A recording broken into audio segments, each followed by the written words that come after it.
Leur marché boursier s'est effondré et leur économie est en net déclin. Donc je pense que lorsque vous parlez de seuil de douleur, une stratégie de donnant-donnant ne peut pas fonctionner avec la Chine. C'était une erreur pour la Chine de riposter. Quand l'Amérique est frappée, le président frappe encore plus fort en retour. Leurs usines ferment partout en Chine parce que nous n'acceptons pas leurs produits. Nous ne voulons pas de leurs produits à moins qu'ils ne soient juste avec nous. Cette situation est très grave. Nous n'avons pas pu la gérer immédiatement après l'imposition de ces tarifs. Les tarifs des États-Unis font une brèche dans l'économie chinoise. Pékin a freiné le flux mondial de ces minéraux critiques. Ce mouvement est un coup direct dans la guerre commerciale du second mandat de Trump, avec tarifs, interdictions et maintenant minéraux. Le Moyen-Orient a du pétrole. La Chine a des terres rares. C'est ce que les dirigeants chinois ont dit lorsque la Chine a construit ce monopole sur les minéraux de terres rares. Cela est sur le point de changer. D'un simple coup de stylo, les États-Unis ont commencé le processus de démantèlement du monopole chinois. Vous voyez ? L'Ukraine a 26 000 milliards de dollars. C'est 1 milliard avec un 1000 en minéraux sous sa terre. Et beaucoup de ces minéraux sont des terres rares. Exactement la même chose que la Chine a le monopole, et essaye de l'utiliser pour gagner cette guerre commerciale. Hier, les États-Unis et l'Ukraine ont signé un accord sur les minéraux, selon lequel les États-Unis obtiennent l'accès à beaucoup de minéraux que l'Ukraine possède en échange de continuer à aider l'Ukraine contre l'invasion russe. Voici plus de détails. Maintenant, beaucoup de gens pensent que certainement que c'est une mauvaise nouvelle pour la Russie. Mais beaucoup de gens ne réalisent-ils pas que c'est encore pire pour la Chine ? Parce que les terres rares sont l'un des seuls leviers que la Chine a contre les États-Unis. Elle est sur le point de le perdre. Voici plus de détails sur l'accord que nous avons signé avec l'Ukraine. Les États-Unis et l'Ukraine ont finalement signé ce tant attendu soi-disant accord sur les minéraux, établissant un partenariat économique en reconnaissance du soutien des États-Unis à l'Ukraine. Le département du Trésor annonce que c'est un signal à la Russie que les États-Unis sont engagés envers une paix centrée sur une Ukraine libre, souveraine et prospère. Ajoutant également qu'aucun État ou personne ayant financé la machine de guerre russe ou l'ayant plutôt approvisionnée ne sera autorisé à bénéficier de la reconstruction de l'Ukraine. Vous avez entendu ? Aucun État ou personne ayant financé l'armée russe ne pourra profiter des minéraux ukrainiens. Cette déclaration visait directement la Chine et le Parti communiste chinois. Nous avons même obtenu une confirmation de cela du secrétaire au Trésor Scott Bessent plus tard dans la journée. Ne soyez donc pas surpris si vous commencez à voir des publications, et si vous commencez à voir des rapports ciblant ces politiciens, car un rapport choquant vient de sortir d'Europe. Le Parti communiste chinois pirate n'importe quel politicien dans le pays qui critique le gouvernement communiste. Voici un rapport. La République populaire de Chine a piraté un politicien de l'Union européenne qui était critique envers le régime. Ils ont également essayé d'embaucher un politicien d'un autre parti pour l'attaquer. Ces opérations sont également en cours aux États-Unis. Le Parti communiste chinois envoie un message clair. Tout politicien critiquant la Chine subira des représailles. En fait, cela ne s'arrête pas seulement aux politiciens. Un lanceur d'alerte de Facebook révèle comment le Parti communiste chinois exerce son contrôle sur l'entreprise. Zuckerberg de Facebook a supervisé l'outil de censure pour la Chine, dit le lanceur d'alerte. En fait, déjà, en 2019, pendant la protestation de Hong Kong, Facebook bannissait et censurait activement les manifestants pro-démocratie à la demande du Parti communiste chinois. C'est tout simplement fou. Une entreprise américaine est dans le gouvernement communiste. C'est la puissance des 30 milliards de dollars annuels alloués à la propagande par le Parti communiste chinois qui peut acheter de nombreuses faveurs. C'est exactement pourquoi nous demandons votre aide, car nous n'avons pas des milliards ou même des millions pour aider à diffuser notre message. N'hésitez pas à liker la vidéo et à vous abonner juste en dessous. Cela nous aide énormément dans l'algorithme YouTube et cela nous aide à révéler la vérité sur le Parti communiste chinois. Avant de discuter des terres rares d'Ukraine, examinons d'abord comment le Parti communiste chinois a bâti son monopole dans ce domaine. Car comme pour tout avec le Parti communiste chinois, ce n'était pas en jouant équitablement. Vous voyez, le Parti communiste chinois a réalisé bien avant les autres nations que les terres rares seraient très importantes à l'avenir. Vous vous souvenez de cette citation au début de la vidéo. Le Moyen-Orient a du pétrole, la Chine a des terres rares. Cela a été dit par Deng Xiaoping, le dirigeant du Parti communiste chinois qui a supervisé le massacre de Tiananmen. Dans les années 80, il a réalisé que les terres rares allaient être le moyen du Parti communiste chinois de renverser les États-Unis. Alors, il a mis en œuvre un grand plan pour monopoliser le secteur. Mais il avait un gros problème. Vous voyez, les terres rares ne sont pas vraiment rares, même dans les années 1990. Vous pourriez probablement trouver certains minéraux dans la terre de votre jardin. C'est pourquoi, au lieu d'essayer de monopoliser l'approvisionnement, Deng Xiaoping a décidé de monopoliser le raffinement des terres rares.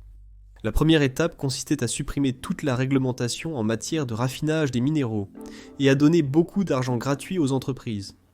Ces entreprises n'avaient qu'un seul objectif, produire autant de terres en or rares que possible, puis aller sur les marchés étrangers et les vendre à un prix inférieur au prix du marché. En faisant cela, les entreprises pouvaient en faire sortir les entreprises étrangères du marché car ces dernières ne recevaient pas d'argent gratuit de leur gouvernement. Elles devaient donc le vendre à un prix de marché pour réaliser un bénéfice ou même rentrer dans leurs frais. Donc, lorsqu'une entreprise chinoise étrangère arrive et commence à vendre des terres rares à un prix inférieur au prix du marché, tout le monde va acheter auprès de cette entreprise chinoise. Donc l'entreprise étrangère va simplement faire faillite. Malheureusement, personne n'a vraiment prêté attention à ce que la Chine essayait de faire. Et assez rapidement, la Chine détenait une part de marché de 90% dans le raffinage des terres rares, un quasi-monopole. Malheureusement pour le Parti communiste chinois, le monde prend conscience et les États-Unis tentent de briser ce monopole. Il s'agit d'un partenariat économique, donc nous allons accélérer l'économie de l'Ukraine. Et comme le dit le président, comme je le dis toujours, la sécurité économique et la sécurité nationale et la sécurité économique. Donc une Ukraine forte après ce conflit, ils aideront les Ukrainiens à maintenir leur sécurité nationale en termes d'accords. Maria, il s'agit d'un partenariat économique complet, pas seulement lié aux terres rares. C'est l'infrastructure, c'est l'énergie. Il y a donc ici l'opportunité pour les deux côtés de vraiment gagner. Et encore une fois, ce n'est pas l'un de ces accords rapaces chinois où, une fois que le côté le plus puissant intervient, dit ici, signez votre patrimoine national. Nous ne gagnons pas. Le peuple américain ne gagne pas d'argent si les Ukrainiens ne prospèrent pas. Nous sommes donc maintenant parfaitement alignés en termes d'économie. Et encore une fois, je pense que c'est un signal fort à la direction russe et cela donne au président Trump la possibilité de négocier maintenant avec la Russie sur une base encore plus forte par rapport à la lumière qui avait été précédemment créée entre les États-Unis et l'Ukraine. Maintenant, de manière surprenante, ou je suppose sans surprise, la Russie visait beaucoup de ces minéraux. L'économie russe dépend beaucoup du pétrole. Ils vivent de ce qu'ils obtiennent de leur sol et ils en voulaient plus. Ils ne savent ni gérer une entreprise, ni développer des économies. Leur façon de s'enrichir était simplement d'envahir un autre pays souverain pour obtenir ses ressources minérales. Et c'est là que la Russie était très opposée à cet accord. Parce que beaucoup de minéraux qui sont ukrainiens se trouvent sous un territoire contrôlé par les Russes. Et la Russie se rend compte que l'Ukraine signant cet accord avec les États-Unis signifie maintenant que l'armée la plus puissante du monde a un intérêt dans ce qui se passe dans les territoires ukrainiens contrôlés par les Russes. C'est pourquoi la Russie s'y oppose, et cela a du sens. Mais cela vous surprend-il que tout le monde dans l'administration Trump continue de mentionner la Chine lorsqu'il parle de cet accord ? Eh bien, c'est parce que la Chine savait que son monopole était en danger à cause de ce qui se trouvait en Ukraine, à cause de tous les minéraux qui étaient en Ukraine, et la Chine avait déjà commencé à planifier cela. Pendant la guerre en Ukraine, ils acquérirent des terres via des oligarques partiellement contrôlés par le Parti communiste chinois. C'est quelque chose que nous avons signalé en décembre. Nous avons dit que si Trump conclut un accord avec l'Ukraine, ils doivent s'assurer que ces terres contrôlées par les Chinois sont renoncées. En gros, ils sont repris, parce que selon la loi ukrainienne, ce que fait la Chine est illégal. Voici un rapport qui parle de tout cela en décembre. Ce que Zelensky et les autres ont réalisé, ce que les autres pays doivent faire, c'est que, vous savez, Trump n'est pas un historien. Il n'est pas un diplomate. Il n'est pas stratège, mais homme d'affaires. Faites-moi une offre. Faites-moi une proposition. Visons un gagnant-gagnant. C'est son approche et celle que vous devez adopter. Donc, ce que Zelensky a fait dans son plan de victoire, ce n'est pas seulement demander plus d'armes pour matraquer la Russie, qui est en fait sur les cordes économiquement, mais il a aussi mis en évidence le fait que, vous savez, l'Ukraine est en Europe, le pays européen le plus riche en ressources naturelles, à part la Russie, qui est principalement asiatique, mais quand même est Ils ont autant de ressources selon certaines estimations que le Canada ou l'Australie. Et les gens ne réalisent pas cela. Vous pensez à un pays industrialisé, un pays innovant en technologie de l'information, mais est certainement un géant agricole. Mais cet endroit est plein de tout, combustibles fossiles, minéraux critiques, tout ce que vous voulez, et 26 billions de dollars de valeur. Et donc ce que Zelensky dit essentiellement à Trump et aux Européens, dans une certaine mesure, est, vous savez, débarrassez-vous de ce gars, aidez-nous à nous débarrasser de ce gars, et aidez-nous à reconstruire le pays. Vous aurez les premiers droits pour vous associer à nous dans cette richesse. Et donc, c'est une proposition commerciale autant que tout le reste. Il ne s'agit pas de sauver notre démocratie ou de diaboliser certains individus. Il s'agit de conclure un accord. Et c'est quelque chose que Trump peut assurément saisir. Et maintenant, au cours de cela, il est important de savoir, et je ne sais pas combien de personnes, je pense que je suis le seul à l'avoir imprimé, mais il y avait un certain nombre d'oligarques ukrainiens avant la guerre, parce que j'étais beaucoup en Ukraine avant la guerre, qui travaillaient au nom des Chinois et en tant que mandataires des Chinois. Ils s'emparaient de toutes ces merveilleuses terres agricoles en Ukraine. Et l'ancien président de l'Ukraine, Poroshenko, est en fait apparu comme l'un des plus grands propriétaires fonciers du pays. Je pense qu'il sert d'intermédiaire pour la Chine car il s'est rendu plusieurs fois à Pékin. Donc c'est une chose. Une autre chose que Zelensky, je pense, a dit. Il n'y aura pas de propriété chinoise en Ukraine parce qu'ils ont aidé l'ennemi. Et cela signifie que tous ces accords secrets et ces identités de propriété cachées devront être divulgués et les Chinois seront expulsés. Et ils devraient l'être. Un autre aspect est également en réaction aux sanctions des États-Unis contre la Chine. La Chine a interdit les métaux rares de leur pays, dont ils ont apparemment un peu le monopole. Donc ils ne les exporteront pas vers les États-Unis. Et ils sont très importants dans les batteries. Ce qui est, le timing est un peu pas suspect, je suppose. Intéressant depuis l'arrivée de Trump au bureau. Comme vous l'avez mentionné, il a annoncé de potentielles taxes de 10% sur la Chine. La Chine peut-elle vraiment se permettre une guerre commerciale avec les États-Unis ? Eh bien, voyez, c'est ce qui se passe avec Trump en tant que président. Il s'agit de négociations. Il s'agit d'accords. Je vais frapper, dit-il au Canada, une tarif de 25% sur vous. D'accord ? Vous avez un excédent commercial important avec nous de l'ordre de 100 milliards par an. Le Canada, avec son premier ministre faible, menace de taxer ses exportations de pétrole et d'électricité vers les États-Unis. C'est comme une souris qui rugit. Alors, ce sont des positions initiales de négociation. Les gens ne devraient pas prendre cela au sérieux. Ce n'est pas émotionnel. Avec un excédent commercial de 100 milliards, ils jugent que ce n'est pas nécessaire et n'en veulent pas. Que comptez-vous faire à ce sujet ? Réduire l'excédent commercial en achetant plus américain ou en vendant moins de vos produits aux États-Unis ? Et donc cela devient une négociation. Et c'est en quelque sorte ce avec quoi les Européens sont également coincés. On leur a annoncé des tarifs réduits de 10% à 20%. Christine Lagarde, une femme très intelligente qui dirige la Banque centrale européenne que j'ai rencontrée, très intelligente et a des tonnes d'expérience en tant que femme d'affaires, avocate pour les entreprises, et elle a vécu aux États-Unis pendant de nombreuses années. Elle comprend, elle connaît l'affaire, elle sait comment ça fonctionne. Elle traite avec un gars de l'immobilier ici de New York, un dur à cuire qui parle mal, qui fait peur, qui menace, mais il veut juste conclure un accord à la fin de la journée. Alors elle a dit, son conseil était « Ne vous plongez pas dans une crise, Europe ». Écoutez ce qu'il dit. Ne le tutoyez pas. Il dit ce qu'il dit. Il veut mettre 10%, 20% parce que nous avons un gros excédent avec les États-Unis dans le commerce. Voici donc ce que nous devons faire. Nous devons acheter plus de choses américaines. Achetons toutes nos armes en Amérique. Et au fait, nous avons besoin, vous savez, de gaz naturel liquéfié. Achetez-en plus en Amérique.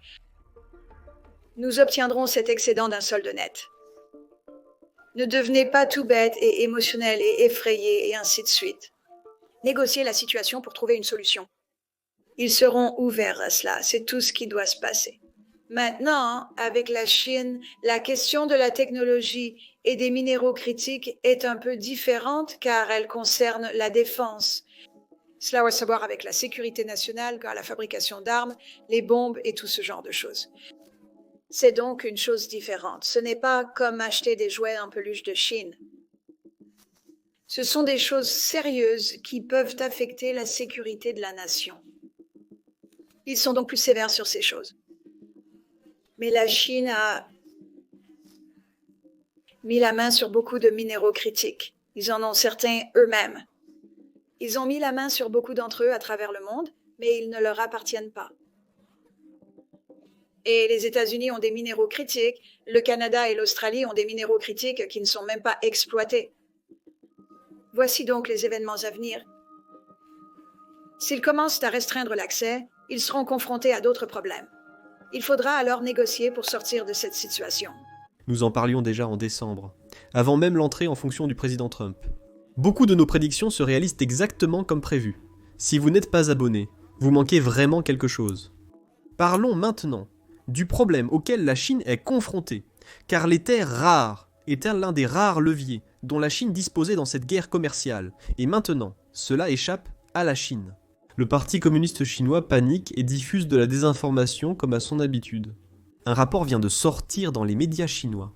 Le compte des nouveaux médias de China Central Television a souligné dans un article que ces derniers temps, les États-Unis ont pris l'initiative de contacter la Chine par divers canaux, dans l'espoir de négocier avec la Chine sur la question des tarifs douaniers. L'article a analysé que plus les États-Unis publient fréquemment des nouvelles sur les négociations économiques et commerciales avec la Chine, plus cela montre leur empressement à promouvoir les négociations. L'article a également dit que l'administration Trump était confrontée à de multiples pressions, y compris la pression économique, donc les États-Unis doivent être la partie la plus anxieuse. Avant toute action substantielle des États-Unis, la Chine n'a pas besoin de négocier à court avec eux. La Chine doit observer et même faire ressortir les véritables intentions des États-Unis, saisir l'initiative dans les négociations et les combats. Donc en gros, la Chine dit que les États-Unis viennent en Chine pour négocier, alors qu'en réalité, les officiels chinois sont ici aux États-Unis, et nous les avons vus entrer dans le bâtiment du secrétaire au Trésor pour négocier. La Chine continue de propager de la désinformation comme à son habitude. Et j'aimerais souligner que cette nouvelle provient du même média d'État qui, il y a à peine un mois, a publié une nouvelle sur la Chine, le Japon et la Corée du Sud, formant une alliance conjointe pour répondre aux tarifs américains. Eh bien, devinez quoi ? Quelques heures seulement après la sortie de cette nouvelle par les médias d'État chinois, nous avons eu confirmation qu'il s'agissait simplement d'un mensonge. Tokyo et Séoul démentent la revendication chinoise d'une réponse conjointe aux tarifs américains. Une fois un menteur, toujours un menteur. Ils ont menti il y a un mois, et ils mentent à nouveau. Et la raison est simple, comme beaucoup d'entre vous l'ont souligné dans les commentaires ci-dessous, dans les cultures asiatiques. Sauver la face est l'une des raisons les plus importantes derrière de nombreuses actions que les gens prennent, et c'est exactement ce qui se passe ici. Le Parti communiste chinois est dans une situation précaire. Ils ne veulent pas sembler faibles devant la population, tout en ne voulant pas que les citoyens chinois réalisent qu'ils souffrent à cause des actions du Parti communiste chinois. C'est pourquoi ils veulent continuer à rejeter la faute sur les États-Unis, tout en disant que le Parti communiste chinois ne négociera pas tant que les États-Unis n'auront pas levé tous les tarifs. Malheureusement pour Xi Jinping, les choses ne se déroulent pas comme prévu. Vous rappelez-vous un rapport mentionnant qu'un officiel du Parti communiste chinois a suggéré aux citoyens de manger de l'herbe pour surpasser les États-Unis ? Wang Shikang, dirigeant du Parti communiste chinois, a affirmé que les Chinois pourraient survivre en mangeant de l'herbe pendant 3 ans, donc la Chine ne craindrait pas une guerre commerciale avec les États-Unis. Eh bien, je suppose que les citoyens chinois ne sont pas contents de cette idée du dirigeant du Parti communiste chinois, car c'est l'une des vidéos qu'un des citoyens a faites en se moquant de cette suggestion. Les Chinois peuvent manger de l'herbe. Nous n'avons pas peur des guerres.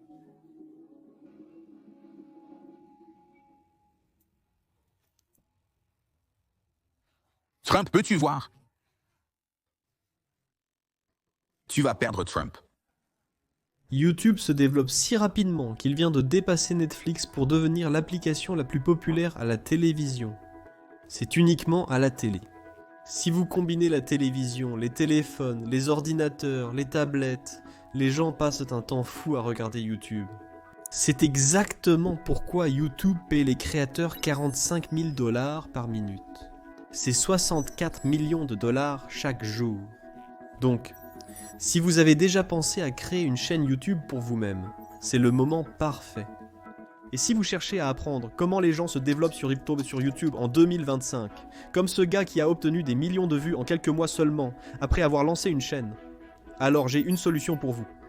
Ce week-end, j'organise un bootcamp gratuit pour les débutants, où je partagerai tous nos conseils sur YouTube et répondrai à toutes vos questions sur la croissance sur YouTube.